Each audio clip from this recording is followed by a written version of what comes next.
सभी किसान भाइयों मजदूर भाइयों को हाथ जोड़ के नमस्कार, राम राम, सत श्री अकाल, सलाम, जय जवान जय किसान। मेरे भाइयों, आपने कई बार सुना होगा किसान नेताओं को यह कहते हुए कि ये 3 काले कानून गरीब की रोटी को अमीर की तिजोरी में बंद करने की साजिश है। यह हकीकत बात है और इस बात को समझना हर भारतीय के लिए, हर किसान के लिए, हर मजदूर के लिए बहुत जरूरी है। इसलिए बहुत कम शब्दों में हम आप इस बात को समझाने का प्रयास करते हैं। अब 3 चीजें समझिए, एफसीआई, शांता कुमार कमेटी की रिपोर्ट और अभी जो एसेंशियल कमोडिटी एक्ट में अमेंडमेंट किया गया है, उसके बाद आप पूरी पिक्चर को समझ पाएंगे। 2014 में एक शांता कुमार कमेटी बनाई जाती है और वो 2015 में अपनी रिपोर्ट दे देती है। आपको याद होगा कि 2014 में मोदी सरकार सत्ता में आ चुकी थी।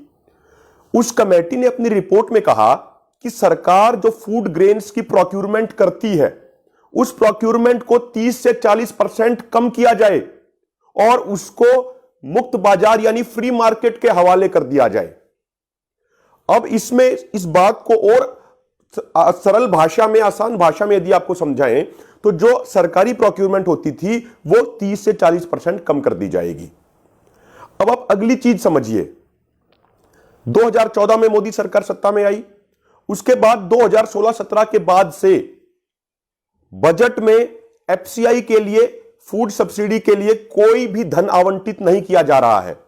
जब से एफसीआई बना था तब से लेकर 2016-17 तक हर साल फूड सब्सिडी के नाम पे हमारे बजट में पैसा आवंटित किया जाता था, जो एफसीआई को दिया जाता था। एफसीआई फूड ग्रेन्स की प्रोक्यूरमेंट करती थी और उसके बाद पीडीएस सिस्टम के माध्यम से हमारे गरीब भाइयों को, हमारे मजदूर भाइयों को 2 रुपए किलो के अनुसार अनाज दिया जाता था।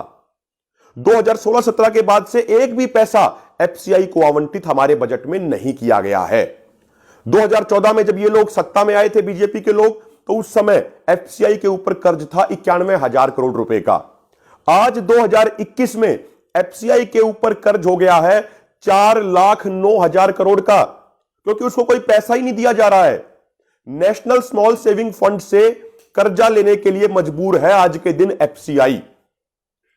अब आप इस चीज को आगे समझिए, जो एफसीआई के ऊपर कर्जा लगातार बढ़ता जा रहा है तो सरकार इसको किस तरफ लेके जाएगी। अब देखिए, इंडियन एयरलाइंस को बेचने का प्रयास किया गया, उसको बेचने की कोशिशें की जा रही हैं, हवाई अड्डे बेचे जा रहे हैं, अन्य सरकारी कंपनियां बेच दी गई। उनको बेचने से पहले भूमिका तैयार की गई, उन कंपनियों को घाटे में दिखाया गया, उन कंपनियों के ऊपर भारी भरकम कर्ज दिखाया गया और उसके बाद उनका प्राइवेटाइजेशन कर दिया गया, उन कंपनियों को बेच दिया गया। तो मोदी सरकार आज के दिन एफसीआई को भी बेचने की साजिश, बेचने का प्रयास कर रही है। अब आप तीसरी चीज समझिए, जो एसेंशियल कमोडिटी एक्ट में जो अमेंडमेंट किया गया है 1955 के एक्ट में, वो अमेंडमेंट क्या कहता है? कालाबाजारी, जमाखोरी रोकने के लिए एक कानून बनाया गया था कि भाई कोई भी व्यापारी, कोई भी कॉर्पोरेट घराना एक पर्टिकुलर लिमिट से ज्यादा अनाज का भंडारण नहीं कर सकता है। अब अमेंडमेंट क्या कर दिया गया कि भाई कोई भी व्यापारी, कोई भी कॉर्पोरेट अनाज का कितना भी भंडारण कर सकता है, उसके ऊपर कोई भी लिमिट सेट नहीं होगी।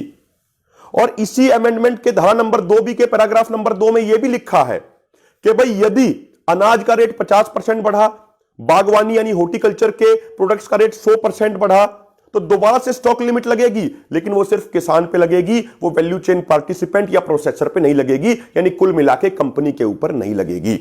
यानी अब जो खाना, जो भोजन, जो अनाज, जो हर व्यक्ति की जरूरत है, हर व्यक्ति की रिक्वायरमेंट है, उसकी कितनी भी कोई जमाखोरी करे, कितनी भी कोई कालाबाजारी करे, उसको पूरी छूट दे दी गई है, कोई उससे सवाल पूछने वाला नहीं रहेगा।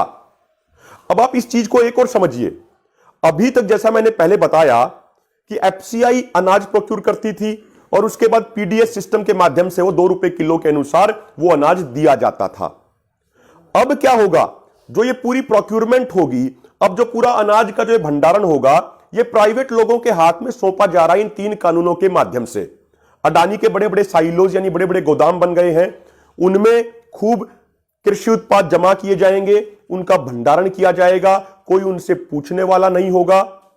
यहां पे समझने की बात खासकर हमारे मजदूर भाइयों के लिए यह है कि कोई भी पार्टी सत्ता में आ जाए, उसकी जिम्मेदारी बनती है कि गरीब को 3 वक्त का खाना दिया जाए, क्योंकि हर 5 साल बाद पार्टी को वोट चाहिए होती हैं।